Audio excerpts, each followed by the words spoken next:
Diz aqui, eu quero ler algo para vocês, muito interessante, que nós temos falado nesses últimos dias sobre o quinto selo. Como eu disse para vocês, uma mensagem que abriu muita coisa para mim, e eu gosto de falar daquilo que eu vejo, amém? Nós falamos do que o coração está cheio, cada um de nós, e Deus dá porções diferentes para cada um de nós. Ele fala assim, na mensagem A Brecha, que é outra mensagem que eu quero falar sobre ela, a brecha entre as 7 asas da igreja e os 7 selos. Agora, essas pontas soltas, esses grandes guerreiros que tinham vindo em cena, tais como Irineu, Martim, São Martim, Policarpo e os diferentes, os outros, os demais, Lutero, Wesley e todos estes. E como que eles vieram e simplesmente viveram só o suficiente para trazer uma luz e brilhar ela, mas deixaram muitas coisas em escuridão. E depois veio a era pentecostal, igual à era luterana, que também se esparramou em várias ramificações. Mas ainda, não digo que eles não estavam certos, estavam, mas deixaram pontas soltas que não podiam ser explicadas. Ora, porque os selos não haviam se rompido para completamente revelar o que estas coisas são. Mas então, nesta última era, todos os mistérios estão para ser qual que é a palavra aqui, meu Deus? Os mistérios estão aqui para serem elucidados e entregues. E os selos estão para ser abertos pelo Cordeiro. E revelado para a igreja, então o tempo não há mais. Que maravilhoso! Então o livro é um livro de redenção. Amém? Está no livro A Brecha. Ele também diz no primeiro selo. Então veio das eras negras, veio a Reforma, Lutero, e ele trouxe com ele todo tipo de coisas misteriosas que aconteceram durante aquela era, lá atrás, mas que ele nunca concluiu aquilo. Então veio Wesley com a santificação, ele pegou um pouco mais. Contudo, ele nunca concluiu. Deixou os pontas soltas para todo lado, tais como aspersão ao invés de imersão, o batismo. E Lutero tomou Pai, Filho e Espírito Santo ao invés do Senhor Jesus Cristo. Todas estas coisas diferentes. Amém? Isso é história para nós, simples, não é? Mas é algo muito impactante quando nós olhamos estes santos que viveram lá atrás e a vida que eles tiveram. Amém? Pois eles estavam vivendo debaixo do sangue de Cristo. Amém? E você sabia, meus amados, e isso aqui eu creio que é muito impactante, que Jesus Cristo, nosso mediador, ainda está mediando pelos pecados dos santos das 7 eras da igreja? Você sabia disso? E é disso que eu quero falar. Ele está mediando pelos pecados. O que é pecado, irmão? Incredulidade. Amém? Jesus está mediando pela incredulidade. E ainda existe acusação contra eles. Ainda tem acusação contra eles. Na mensagem, o quarto selo, o profeta diz assim, agora, falando sobre quando o diabo se torna encarnado, amém? Ele vai se tornar besta depois de um tempo, quando ele romper sua aliança com os judeus. Muito bem, será dado o coração de besta, naquele tempo Satanás o próprio se encarnará, porque quando a igreja sobe, Satanás é lançado para baixo. Amém? Está terminado então, acabou toda a acusação. Está vendo? Enquanto há um intercessor que ainda está no trono, Satanás pode ficar lá e acusar. Porque ele é o promotor de acusação do outro lado, ele é o oponente de Cristo.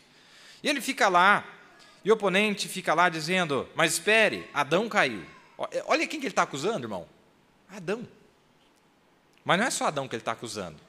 Olha o batismo do irmão Lutero, olha a revelação do João Wesley, olha a revelação do outro lá, olha o que eles fizeram. Olha o que Lutero falava a respeito dos judeus. Adão fez isto, eu o conquistei, eu fiz com que sua esposa cresça numa mentira, e você disse que ela seria amaldiçoada por causa daquilo, e eu consegui.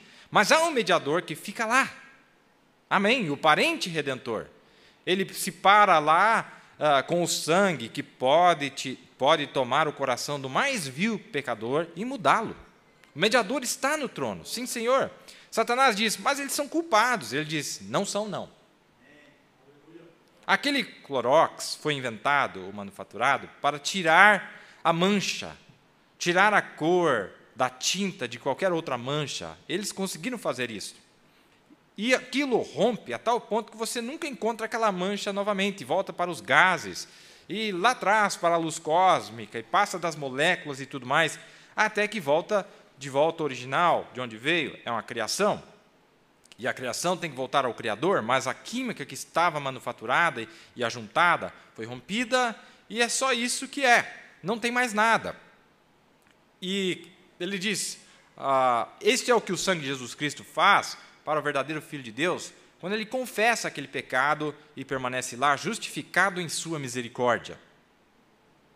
A tal ponto que Deus disse, eu não consigo mais lembrar, e ele é absolutamente meu filho. Isso aqui está no quarto selo, amém? Vamos mais um pouquinho. Olha, o profeta disse, quando a noiva sobe, amém? Satanás desce. Por quê, irmão? Por que só depois que a noiva subir ele desce? Quando a noiva sobe, vai acontecer alguma coisa lá que vai acabar com a acusação dele, lá em cima.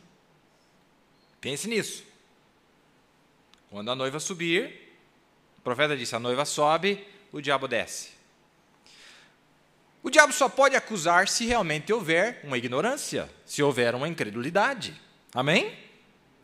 Como que você vai acusar alguém que agora ele não tem nada do que ser acusado? Ele está completamente justificado. O que isso mostra para nós? Que Deus não é corrupto. O fato de Deus ser um mediador mostra que ele não é corrupto. Porque se ele fosse corrupto, ele fala, não, esse é meu filho, acabou, eu não quero conversa, vai para lá. Não. Ele disse, não, realmente, eles cometeram um crime, cometeram um delito. Mas, Satanás, não é que eu estou dizendo que eles não fizeram, é que eu estou dizendo que eu tomei o lugar deles. Aqui está o meu sangue, está aqui no altar. Eu tomei o lugar deles, não estou dizendo que eles não fizeram. Eles fizeram, está lá. Mas eu tomei o lugar. Mas isso se chama mediar. Mas Deus quer nos levar a um ponto onde o diabo vai ter que dizer, eles nem fizeram. Quando a revelação for aberta para eles. Você está entendendo? Agora, irmão, peraí, mas revelação... E eu gosto desse profeta que no quinto selo ele esbagaçou com a doutrina de gente morta. O profeta esbagaçou com essa doutrina de gente morta. Inclusive, lá, creio que é no sepultamento, uma daquelas mensagens onde ele fala da região dos perdidos, ele disse, não tem ninguém morto. Está todo mundo vivo, não tem ninguém morto. Não, estão vivos lá. Tanto os que estão lá naquela região gloriosa, quanto os que estão na região lá embaixo. Está todo mundo vivo. Eles estão raciocinando, eles estão conversando, está todo mundo vivo. Você está entendendo? Então, lá em Apocalipse 12, realmente diz, e foi precipitado o grande dragão, a antiga serpente, chamado Diabo e Satanás, que engana todo mundo, foi precipitado na terra, e os seus anjos foram lançados com ele. Eu ouvi uma grande voz no céu que dizia, agora chegada está a salvação e a força, e o reino do nosso Deus e o poder do seu Cristo, porque já o acusador de nossos irmãos é derribado. Nossos irmãos? O qual, diante do nosso Deus, os acusava de dia e de noite.